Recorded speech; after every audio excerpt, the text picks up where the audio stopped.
আমি এখন আছি রামপুরহাট স্টেশনে। ট্রেন থেকে আমি একাই নামলাম নাকি বুঝতেও পারছি না। চারিদিকে কেউ নেই। রাত্রি 3:05 বাজে। ট্রেনটা ছেড়েছিল শিয়ালদা থেকে 10:15-য়।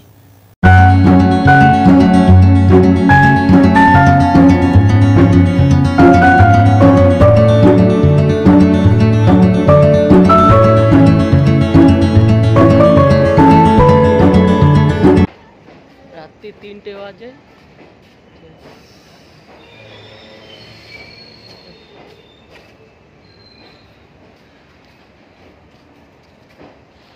ট্রেনটা ছেড়ে দিয়েছে। হেঁটে হেঁটে সামনের দিকে যাচ্ছি স্টেশনের।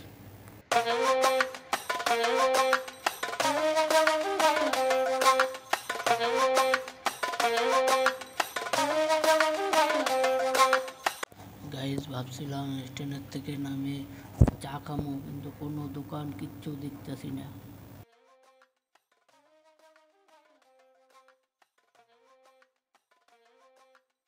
আমাদের রানাঘাটে যত সারা রাতই হোক দোকান ঠিক পাওয়া যায়।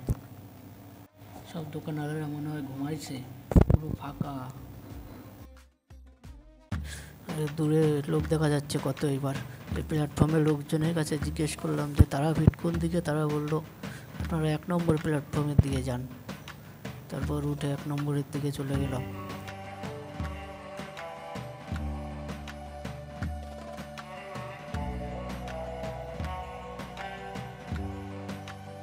এখন তারাপীঠ এসে পড়েছি। না দেখাচ্ছি, সকালবেলা যাচ্ছি তারাপীঠ। আর একটুখানি বাকি তারাপীঠ যাওয়ার। দেখেছো সারা দুনিয়ায় তোমার হচ্ছে মাঠে শুধু মাঠ, চাষবাসও হবে। এখানে কি চাষ হবে? জল হলে জল চলে যাবে।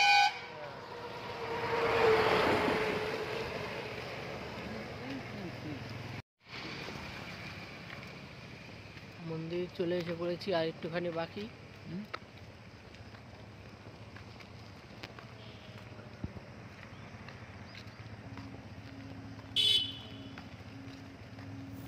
রামপুরহাট স্টেশন থেকে হেঁটে হেঁটেই চলে আসলাম তারাপীঠ। রাস্তার 2 পাশ দিয়ে অনেক মাটির বাড়ি ছিল। আপনারা যদি হেঁটে আসেন পুরো দেখতে দেখতে আসতে পারবেন।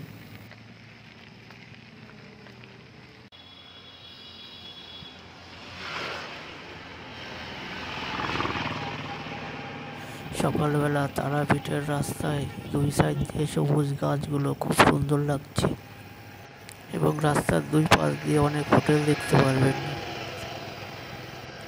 এদিকে গাড়ি মানে টেম্পো, অটো, এই গাড়িগুলো বেশি পরিমাণে চলে।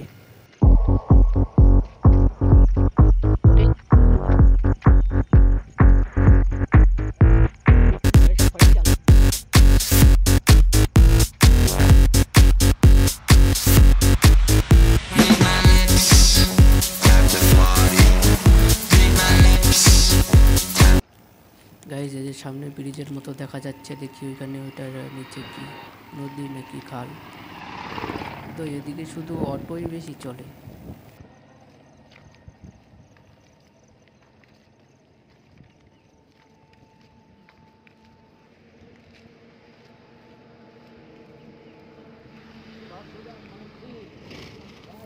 এই বীরভূম জেলায় অবাক করা একটা কি জিনিস জানেন তো? এখানে লাল মাটি দেখুন। আমাদের দিকে সাদা টাইপের মাটি, আর এদিকে লাল।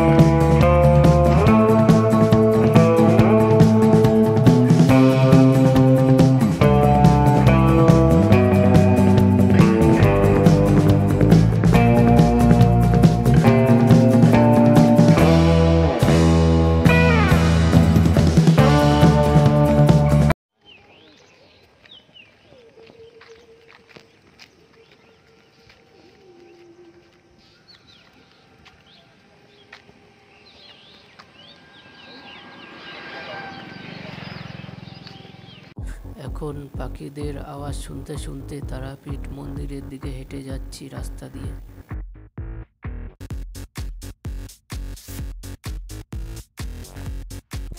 কুয়াশায় ঘেরা সুন্দর একটা মুহূর্ত, এবং আরো অনেক লোক হেঁটে যাচ্ছে, যে যার নিজের কাজে যাচ্ছে।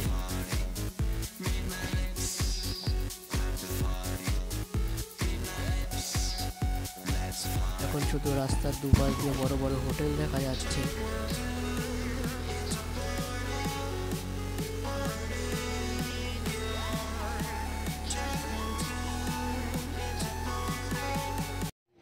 কি সুন্দর সূর্যটা উঠেছে।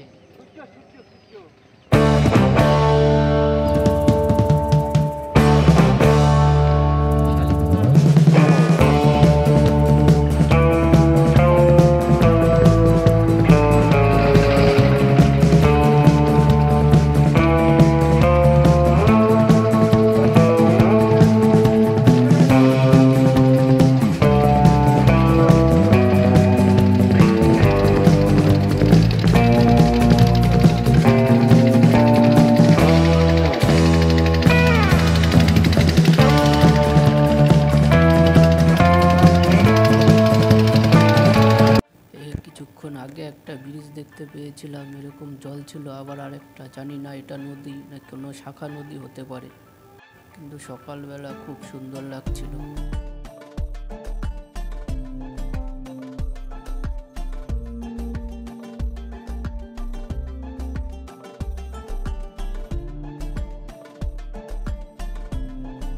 জলের প্রচন্ড পরিমাণে স্রোত।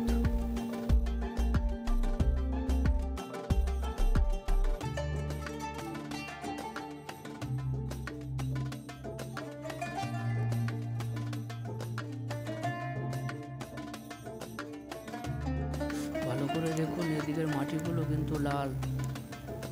রাস্তার দুই পাশ দিয়ে খুব সুন্দর সুন্দর হোটেল দেখা যাচ্ছে, এবং খুব বড় বড় হোটেল দুই পাশ দিয়ে দেখা যাচ্ছে।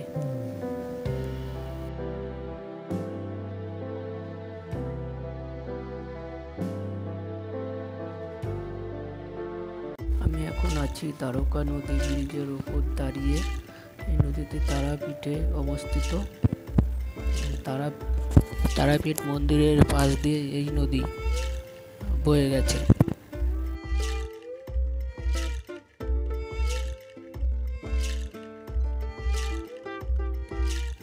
মন্দিরগুলা শুরু হইতেছে দেখা যাচ্ছে।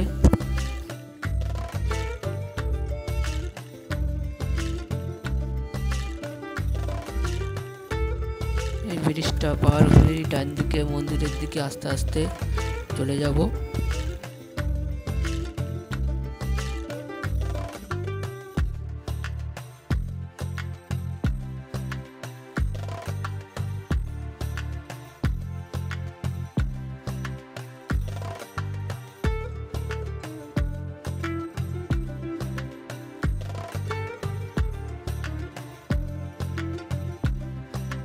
ব্রিজটা পার হয়ে নদীর পাশ দিয়ে যে রাস্তাটা, সেদিক দিয়ে যাচ্ছি তারাপীঠ মন্দিরের দিকে।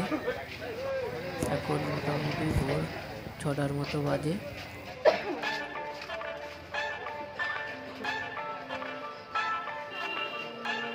রাস্তার দুই পাশ দিয়ে প্রচুর দোকানগুলোতে ফুল, পোশাক সব বিক্রি হচ্ছে।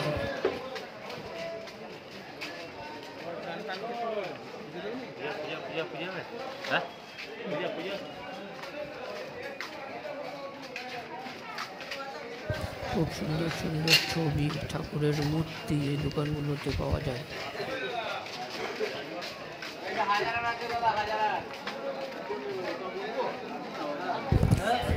চলতে চলতে ওই লোকটাকে কিছু দিলাম, তারপরে আবার হাঁটতে শুরু করলাম।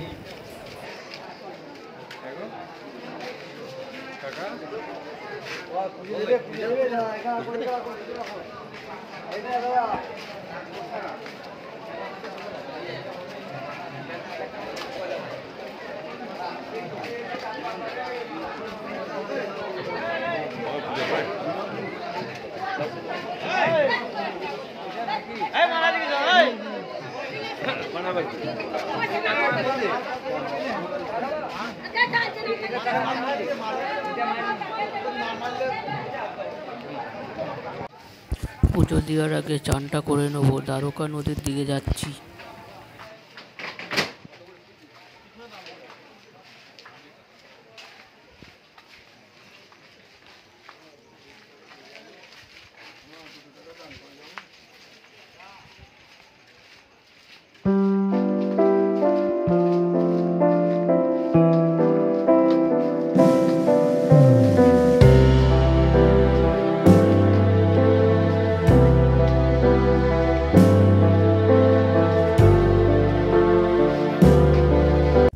চান করে শ্মশানের পাশে এবং শ্মশানের সামনেই আর একটা মন্দির, সেখানে যাচ্ছি পুজো দিতে।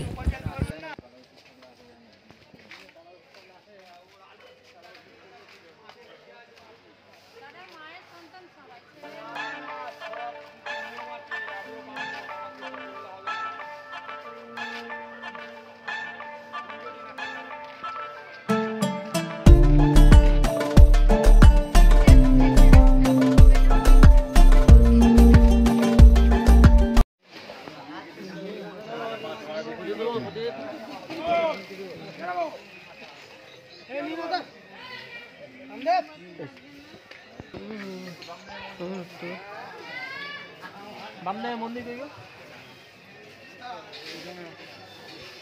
ওইটা ওইটা ওইটা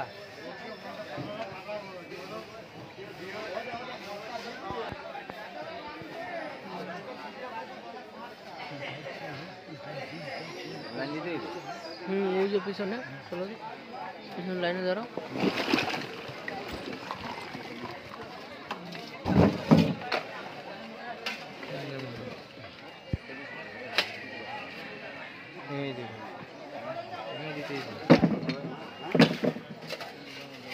আচ্ছা, ধূপকাঠি জ্বালিয়ে দাও।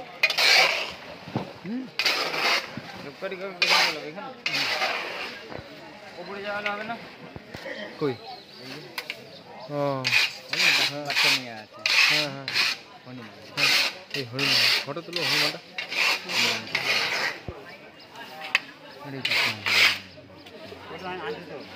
ওই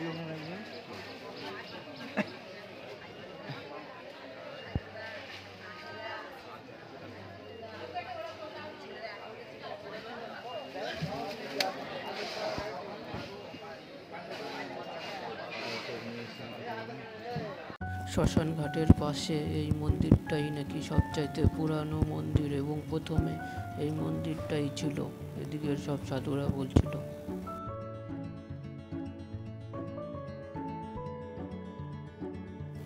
এখান থেকে আপনি যেদিকেই তাকাবেন সেদিকেই শুধু দেখতে পাবেন মানুষের সমাধি।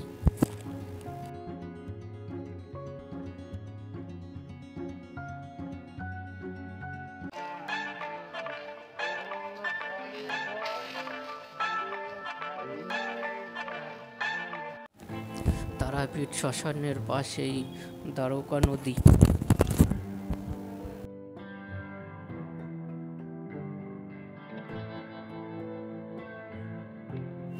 এদিকের লোকজন বলছিল যে এই নদী শুধু সারা বছর একই দিকে প্রবাহিত হয়।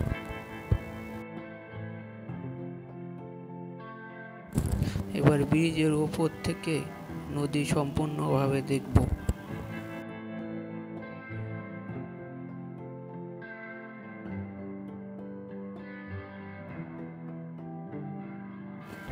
নদীর জল এদিকে যাচ্ছিল, সারা বছর নাকি এই দিকেই জল যায়, এদিক থেকে জলগুলো আসে।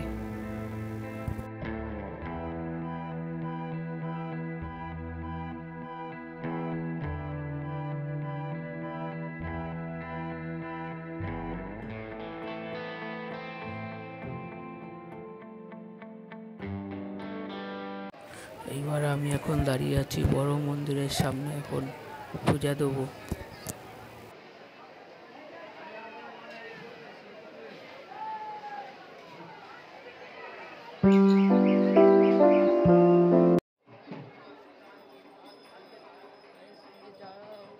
এখন মন্দিরের ভেতরের দিকে যাচ্ছি পুজো দিতে।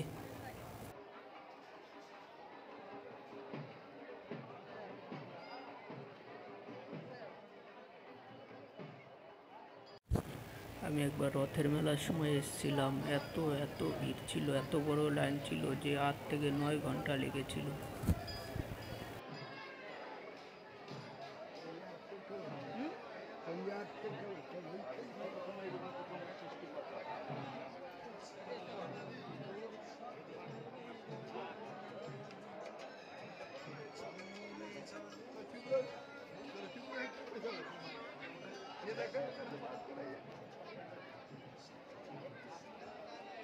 যাবে কোন পথ? আসো আসো।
এইমাত্র যেই লোকটাকে পড়ে যেতে দেখলেন, সেই লোকটা কালো সুজ নিয়ে মন্দিরে ঢুকেছিল।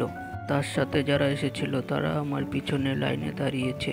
তারা বলছিল তাকে মন্দিরে আসতে না বলেছে, তাও সে এসেছিল। তারপরে দেখুন কি অবস্থা তার।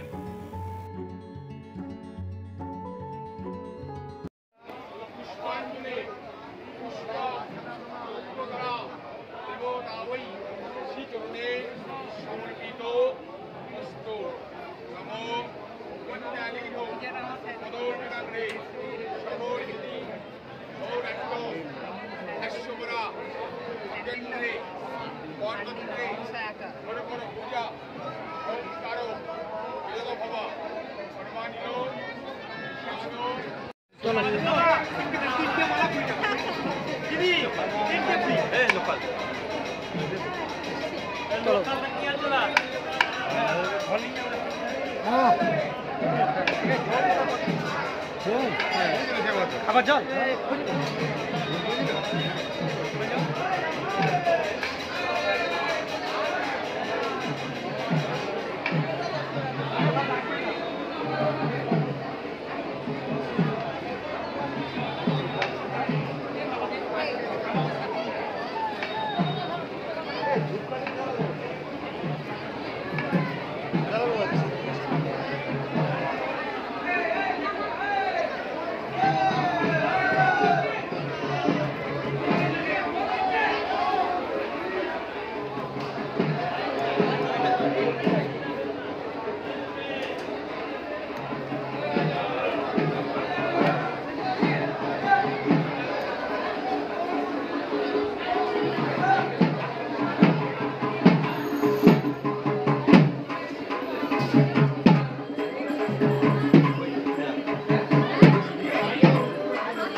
এত ভালো সাধু মানে বলা ডাইরেক্ট বললো কি মেরেছে আরে না এটা হচ্ছে ইলেকট্রিক চুল।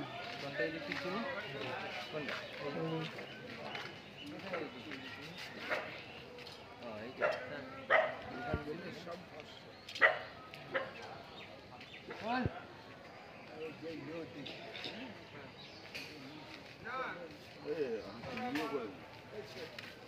সিস্টেমটা কি রেখে না টিভিটাও করে